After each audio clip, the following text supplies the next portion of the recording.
किसी गांव में एक किसान रहता था। इस संसार में वह बहुत ही गरीब था। उसके पास जमीन का एक छोटा सा टुकड़ा था जिस पर वह खेती करता था।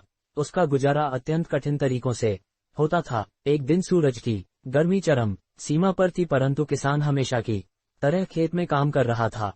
पसीने से लथपथ किसान बुआई के लिए खेत जोत रहा था। इसी बीच खेत में खुदाई करते समय जमीन से एक बड़ा सा लकड़ी का बक्सा मिला। किसान ने सावधानी से बक्से को निकाला। पहले तो उसके समझ में नहीं आया कि बक्से का क्या करें। आखिर उसने बक्से को खेत के बाहर रख दिया। उसे साफ करके जो रोटियां वह घर से लाया था वह बक्से में रख दी और अपने काम में जुट गया। दोपहर को जब वह खाने के लिए रोटियां निकलने के लिए बक्से के पास गया तो हैरान रह गया। उसमें रोटियां ही रोटियां भरी हुई थी। तब किसान को पता चला कि वह जादुई बक्सा था। उसमें जो भी चीज डालो उसका 80 गुना होकर बाहर आता। जैसे एक मूंगफली का दाना डालो तो तुरंत उसमें से 80 दाने निकल पड़ते। किसान ने तृप्त होकर खाना खाया और उसके बाद किसान संतुष्ट होकर बक्से को घर ले आया। बक्सा मिलने के बाद किसान बहुत खुश था। उसे लगा कि उसके सब दुख अब दूर होंगे। वह लालची नहीं बल्कि धैर्यवान व्यक्ति था। उसने बक्से का दुरुपयोग नहीं किया। उसे जब भी किसी चीज की जरूरत होती तो बक्से से तुरंत प्राप्त कर लेता। समय गुजरने के साथ साथ उसके बक्से के बारे में गांव के जमींदार को पता लगा। जमींदार बेहद लालची था और उसे लगा कि ऐसी ही जादुई चीज पर तो उसका अधिकार होना चाहिए। उसके आदेश पर जमींदार के लठठेठ किसान को पकड़ कर ले आए। उसने किसान को धमका कर कहा, बक्सा जिस भूमि से मिला से है वह मेरी जमींदारी में आती है, इसलिए बता उस बक्से पर किसका अधिकार बनता है।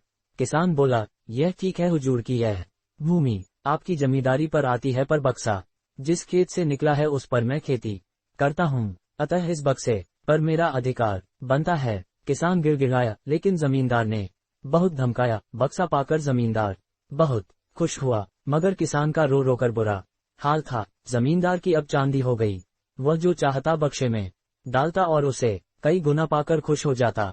कुछ लोगों ने जादुई बक्से की खबर मंत्री जी के पास पहुंचा दी। पहले तो उसे विश्वास नहीं हुआ, फिर उसने अपने विश्वस्त सेवक को बक्से की सच्चाई परखने के लिए भेजा। वहां जो उसने बक्से का जो जादू देखा तो वह मंत्री के पास जाकर सारी सच्चाई बता दी। मंत्री ने जमींदार को बुलाया, फिर उसे डराते हुए कहा, हमें पता चला है कि तुम्हारे पास एक जादुई बक्सा है, उसे तुरंत हमारे हवाले कर दो। इसी जादुई बक्से को हाथ से निकलते हुए देखकर जमींदार की हालात खराब होने लगी। उसने मंत्री जी से बहुत विनती की, पर मंत्री नहीं माना। बक्सा पाकर मंत्री मतवाला हो गया।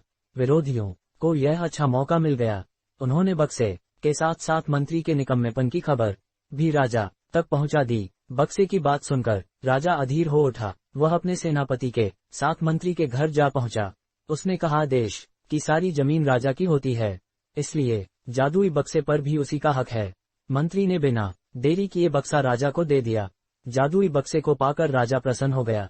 सबसे पहले राजा ने जादुई बक्से की मदद से अपनी खजाने की वृद्धि की, फिर राजा को उस बक्से की सुरक्षा को लेकर चिंता हुई।